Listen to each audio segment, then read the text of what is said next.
নমস্কার বন্ধুরা, রিতাস ডায়েরি চ্যানেলে আপনাদের সবাইকে স্বাগত। বন্ধুরা, আজ আমি একটা অলৌকিক দেবদূত সংখ্যা আপনাদেরকে বলবো।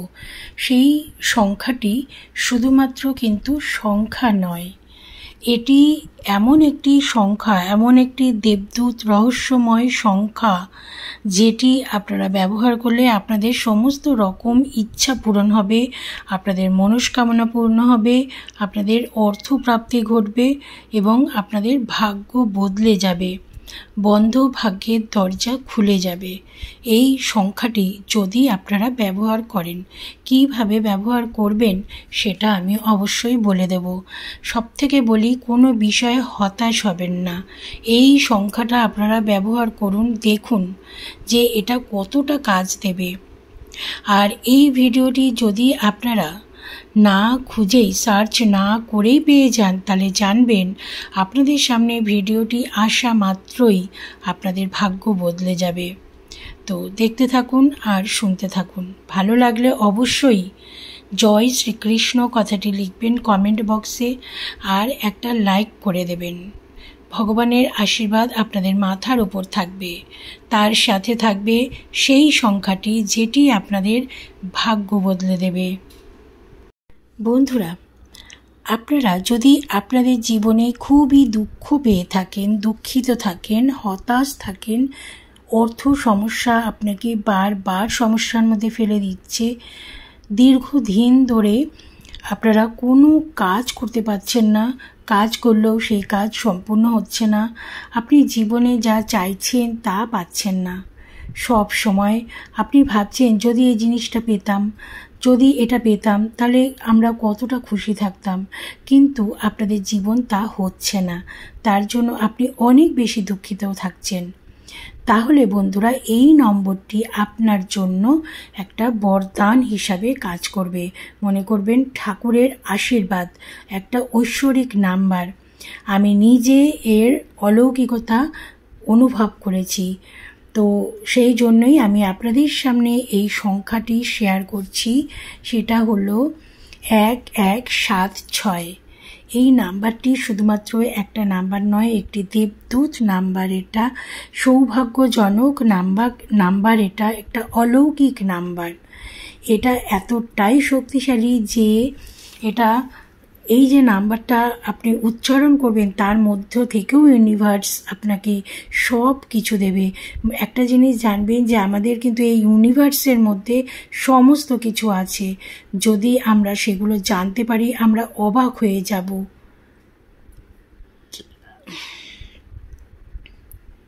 বন্ধুরা, আমি আপনাদেরকে বলছি যে এর মাধ্যমে আপনি আপনার জীবনে অনেক কিছু পাবেন, আর আমি চাই আরও বেশি সংখ্যক মানুষ এর সুবিধা পাক, তাদের জীবন সুখী হোক, তারা সব কিছু হাতের মুঠোয় পাক। এই 1176 আপনার ইচ্ছা পূর্ণ করবে। এর মধ্যে শুধু একটাই শর্ত, যে আপনার পূর্ণ আস্থা থাকতে হবে, পূর্ণ বিশ্বাস রেখে তবেই কিন্তু এই নম্বরটি আপনারা ব্যবহার করবেন। আপনি এতটাই আত্মবিশ্বাসের সাথে এটি করবেন যে এই নম্বরটি আমার জন্য কাজ করবেই করবে, এটা ভাববেন। যেখানে বিশ্বাস নেই সেখানে কিন্তু কোনো কাজ সম্পূর্ণ হয় না। সেই জন্য এটা খুবই গুরুত্বপূর্ণ। আপনি নিজের আত্মবিশ্বাসের সাথে এটি করবেন। আপনি ধরেই নেবেন যে আপনার কাজটি হয়ে গেছে, যেটি আপনি চাইছেন সেটি আপনার হয়ে গেছে। এইটা কিন্তু আপনি ভাবেন হবে বা হবে না, এরকম নয়। আপনার যে মনের ইচ্ছে সেটি আপনি জানবেন আপনার হয়ে গেছে। ধরুন আপনার ছেলের মেয়ের চাকরি, সেই চাকরি হয়তো এখনও পায়নি, কিন্তু নম্বরটি যখন আপনি ব্যবহার করবেন তখন আপনি জানবেন যে আমার ছেলে মেয়ের চাকরিটি হয়ে গেছে। বা কোনো জায়গায় অর্থ সংক্রান্ত সমস্যা রয়েছে, সেটা জানবেন যে অর্থ সংক্রান্ত সমস্ত রকম ইচ্ছা আপনার পূর্ণ হয়ে গেছে, সবটাই হয়ে গেছে। এটা কিন্তু মনে জোরের সাথে কিন্তু আপনাদের করতে হবে। মনে কোনো সংশয়, কোনো দ্বিধা, কোনো চিন্তা রাখবেন না। একবারে বাচ্চারা যেমন দেখেছেন তো, যে কোনো বাচ্চাকে যখন আমরা কোনো কিছু বোঝাই, সেটা যদি ভুলও হয় তাহলে কিন্তু সেটা ওরা মেনে নেয়। সেটা সেটা কিন্তু মেনে নেয় যে এটা ঠিক। তাই কিন্তু দেখবেন বাচ্চারা কিন্তু ভগবান, কারণ বাচ্চাদের মধ্যে কোনো পাপ থাকে না। সেরকম কিন্তু মনের মধ্যে কোনো রকম দুশ্চিন্তা নিয়ে আপনি নম্বরটি ব্যবহার করবেন না। সবসময় চিন্তামুক্ত হয়ে গেছে এবং দুশ্চিন্তা নেই কোনো, এইভাবে নাম্বারটি ব্যবহার করবেন। তা চলুন কীভাবে ব্যবহার করবেন। এই নম্বরটা ব্যবহার করার অনেক রকম উপায় আছে, কিন্তু একটা পদ্ধতি আপনাদের প্রথমে বলছি, তার জন্য খুব তাড়াতাড়ি হয়ে যাবে আপনাদের ইচ্ছা পূরণ। এর জন্য আপনাকে একটা সাদা কাগজ নেবেন একটা, তো যদি প্লেন কাগজ হয় ভালো, নালে পরে রুল টানা হলেও হবে, তবে প্লেন সাদা হলে একটু বেশি ভালো হয়। আর একটা কলম নেবেন, তো এটা যে কোনো কালির কলম হতে পারে, লাল, নীল, সবুজ এরকম দিলে বেশি ভালো। কালো দেবেন না, কালোটা ব্যবহার করাটা খুবই খারাপ। তো এরপর আপনার ইচ্ছে, প্রথমে আপনার ইচ্ছে লিখবেন যে আপনার কোন ইচ্ছেটা দরকার, যে কোনো একটা ইচ্ছে লিখবেন। এটা কিন্তু পরিবারের সবাই করতে পারেন আলাদা আলাদাভাবে। তো আপনার কোন ইচ্ছেটা আছে, প্রথমে যে ইচ্ছেটা সবার আগে দরকার, তো সেই ইচ্ছেটা প্রথমে লিখতে হবে। এবং আপনি ঈশ্বর ও মহাবিশ্বের কাছে পূর্ণ করতে চান ইচ্ছাটা, আপনি ইউনিভার্সকে বলবেন। এমনভাবে লিখতে হবে যেন আপনার ইচ্ছে পূরণ হয়ে গেছে। ধরুন আপনার একটি গাড়ি কেনার ইচ্ছা, বা ধরুন একটা বাড়ি কেনার ইচ্ছা, তাহলে আপনাকে লিখতে হবে যে আমি বাড়ি কিনে ফেলেছি এবং আমি গাড়ি কিনেছি, বা আমার চাকরি হয়ে গেছে, পেয়ে গেছি আমি চাকরি, এইভাবে লিখবেন। তো এইভাবে লেখার পর তার নিচে লিখতে হবে যে thank you universe, thank you universe, thank you universe, 3 বার লিখবেন। তো লিখে আর তার নিচে লিখবেন নাম্বারটি 1176 এটা লিখবেন। তার নিচে লিখবেন নিজের ইষ্ট দেবতার নাম, না হলে লিখবেন হরে কৃষ্ণ বা রাধে রাধে, যা কিছু আপনারা লিখতে পারেন। তো এই কাজটা আপনারা যখন খুশি করতে পারেন, এর জন্য কোনো সময় নেই। আপনারা শুদ্ধ বস্ত্রে শুদ্ধ চিত্তে এই লেখাটি লিখবেন। শুদ্ধ চিত্তে শুদ্ধ বস্ত্রে বললাম এই কারণে যে কোনো শুভ জিনিস, যে কোনো ধরুন ঈশ্বরের কাছে যখন আমরা বসি, তখন কিন্তু আমরা একটু জামা কাপড় ছেড়েই বসি, আমরা মাছ মাংস খাওয়া জামা কাপড় নিয়ে কিন্তু বসি না।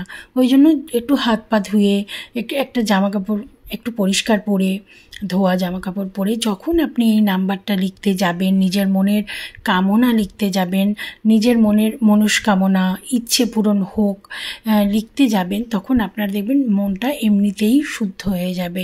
আর আপনার ইচ্ছে করবে যে আমি ইউনিভার্সের কাছে প্রে করি, এগুলো একটা ইচ্ছে করবে। ভগবানের কাছে সবসময় দেখবেন একটু পরিষ্কার পরিচ্ছন্ন হয়ে বসলে পরেই মনটা আমাদের মনেই হয় যে আমরা মনটা সঁপে দিই ঈশ্বরের কাছে।